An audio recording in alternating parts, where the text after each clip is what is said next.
ages to get into these. If you're the same, you might want to video the show this week because we've got loads more of these pictures later on in the programme. Our main review is Pitfall, the Mayan adventure, a revamped, revitalised version of a video games classic. And I'll be reporting from the newest and largest cinema screen complex here in New York City. Now, you've probably seen these magic eye pictures or stereograms before because they seem to be everywhere at the moment. Basically, the idea is that you look through the picture and focus your eyes in the distance, and then a 3D image should appear in the pattern. Now, basically, the way it works is that normally when you look at a picture, you focus in on one point. But with a stereogram, you have to look through the picture, and this forces your eyes apart.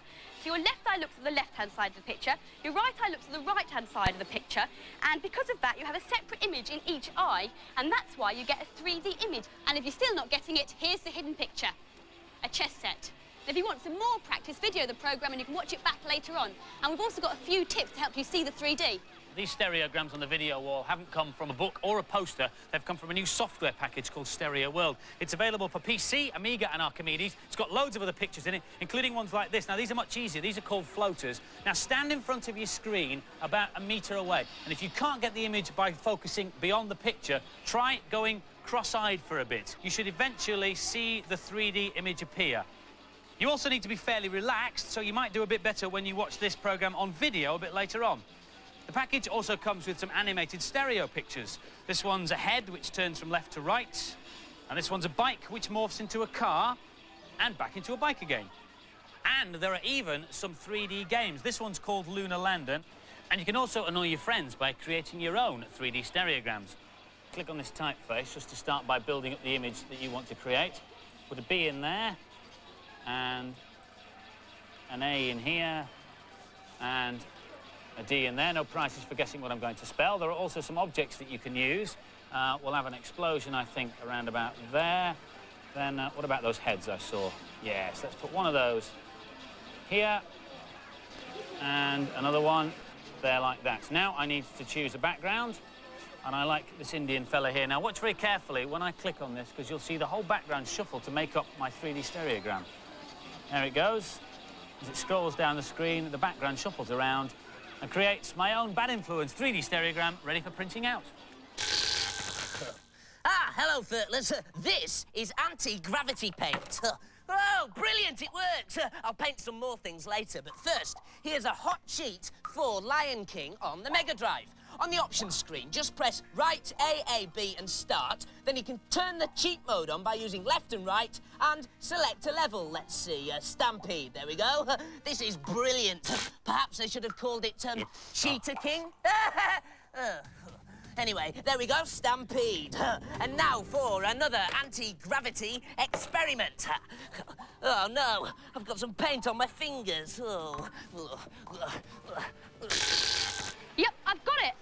I can really see it. That's amazing. Violet, you had it upside down. Oops. Our main review this week is Pitfall, the Mayan adventure on the SNES, a re-release of an old Atari classic. This is what it looked like back in 1982, and the original actually appears as a level in the new game. Pitfall 1994 style stars Harry Jr., son of the first Pitfall hero. His mission is to save his father, who's been kidnapped by an evil Mayan spirit. Here's Sahel. This game was worth bringing back from the dead, but it still needs emergency surgery. The animation's outstanding, but there's only 8 levels, and many of them look the same. The main sprite, Harry Jr., has incredibly fluid movements, and overall, the animation in the game's excellent. What you have to do here is jump on the crocodiles' heads and their lilies to make your way over the river. The sound's crisp and really adds to the enjoyment of the gameplay. One thing I have to say, though, is that once you've played this bit over and figured out what to do, you just won't want to play it again. It's not really a game you want to keep coming back to. Some of the puzzles in this game are rather tricky. Here, I'm trapped in an area, and to escape, I have to pull a sequence of levers. That's the first one. Just jump over here and go through here to find another lever which opens a trap door below. The first time you see this, it's really interesting and poses a challenge, but the second and third time, it's just a bore. It's got some good touches, but not enough interesting gameplay to make it a SNES classic. The sound is quite outstanding on this game. It gives you a real sense of actually being there. Indiana Jones, eat your heart out. This is action-packed stuff.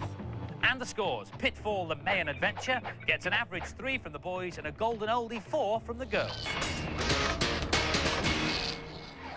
So, mixed feelings there about Pitfall. Now, one of the best things about being on Bad Influence is that you get to play games on the big screen. We use what is known as a back projection unit, which incorporates an extra special bright screen and a massive projector, which is kept behind the scenes here. Now, the reason it's so huge is because it houses an ultra big and powerful lamp and an ultra powerful lens, so you get an extra bright beam, so you get a clear picture. Now, if you fancy one of these set up in your living room, you better start saving now, because it costs an ultra £35,000. This one is a lot smaller, and it'll take you considerably less time to save up one of these. It's a home unit costing about £700. Now, to demo it properly, I need something close and bright. So, Andy? Yeah? Can you come and stand there a second, please? Sure. I'm just, Sorry. It's a lovely home you have, Violet, by the Thank way. you. Turn the lights down. And I need to borrow your chest to have a look. And there you go. Pitfall as played on Andy's chest. Thanks, Andy. You're dismissed. I'll call you if I want anything else. All right. Okay, bye then. Now, obviously, it's really intended to be projected onto a wall, but it's not so easy for the camera to see it then. You can use it for videos or TV programmes. And for all you techies out there, it uses a transparent liquid crystal display and can project a picture of up to 5 feet wide. Now, where's my popcorn? Andy? Still in the shop, Violet. Right, from big video screens to gigantic cinema screens. Last month, Z Wright hopped on the Staten Island ferry to downtown Manhattan to check out the latest, largest and loudest cinema in America.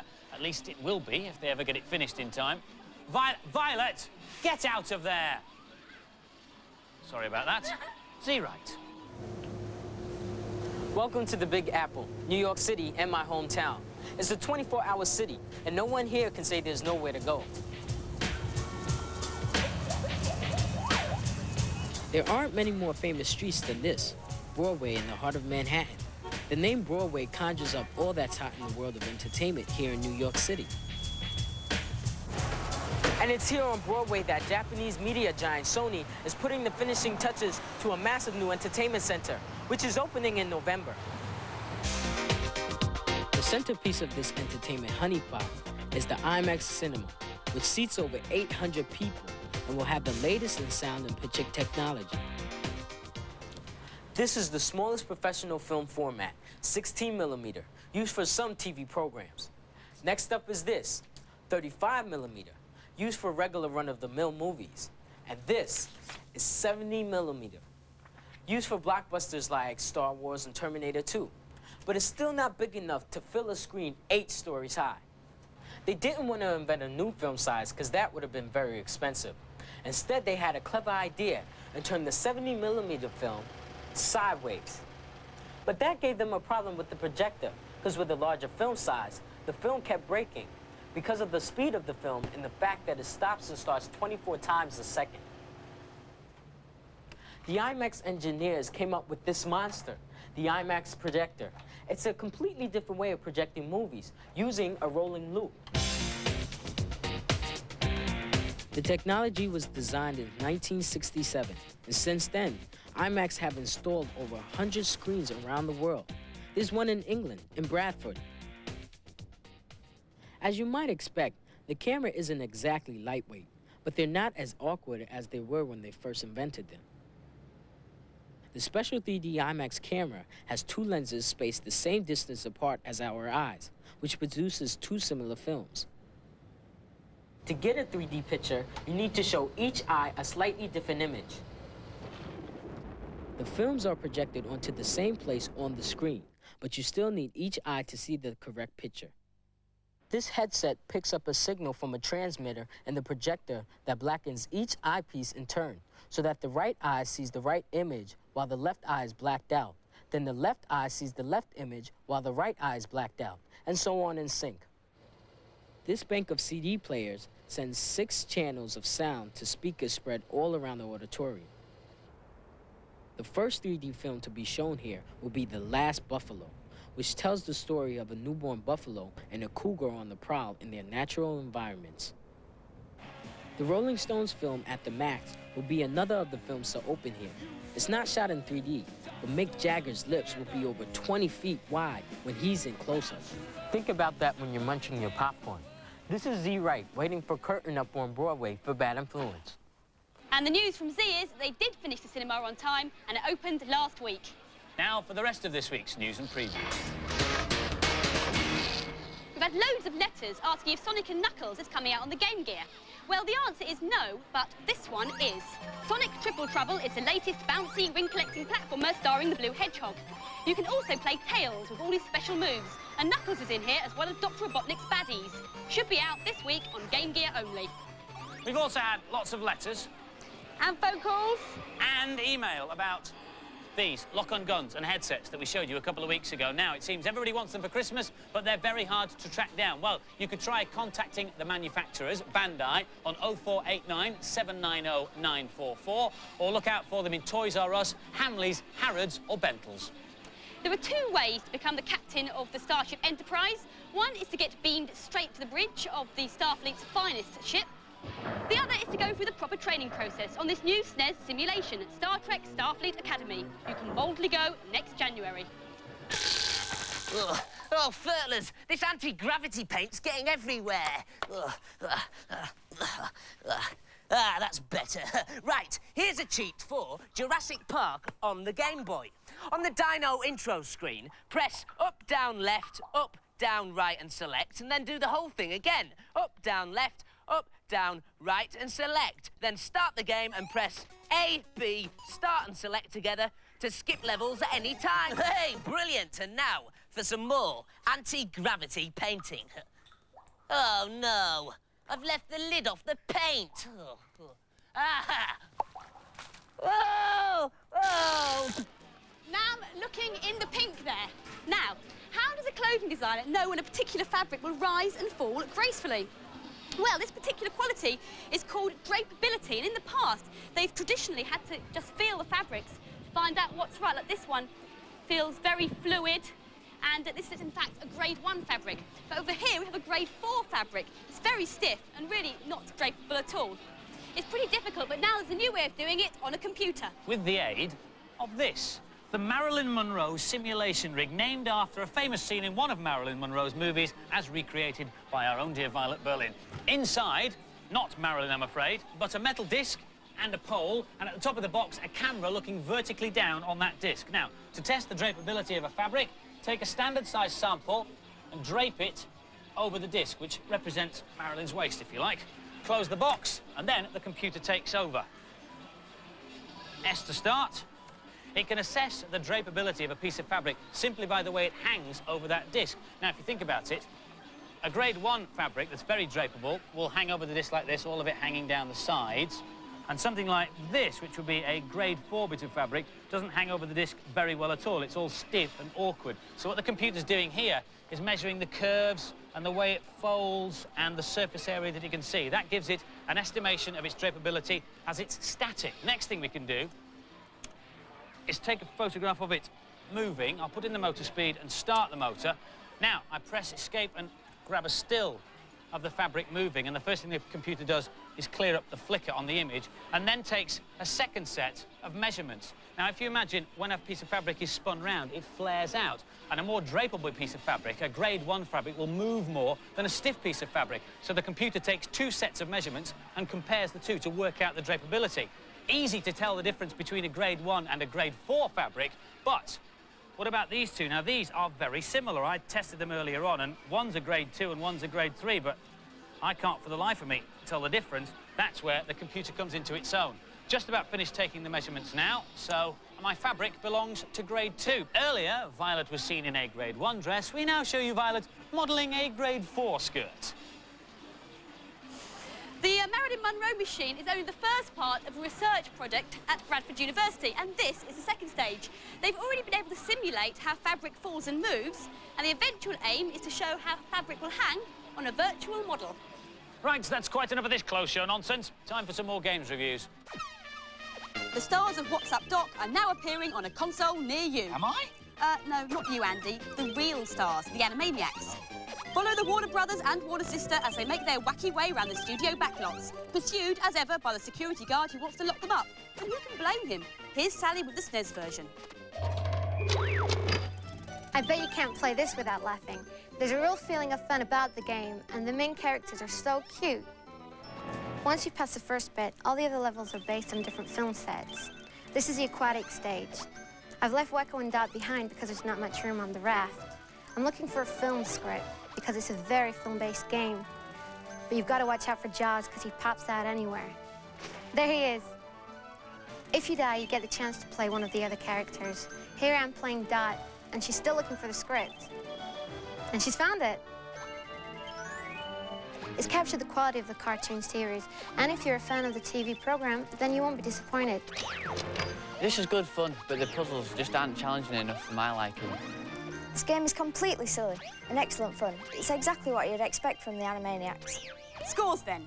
Animaniacs gets a completely mad. Am I wacky or what? 4 out of 5 from the girls and the boys. OK, you have to pick your dream basketball team. Who will you have? Shaquille O'Neal, possibly. Magic Johnson, certainly. But Buster Bunny? Buster and the rest of the Tiny Toons characters are now starring in their very own sports extravaganza on the Mega Drive, which also includes 10-pin bowling, an obstacle course, and this football game. Here's Angela.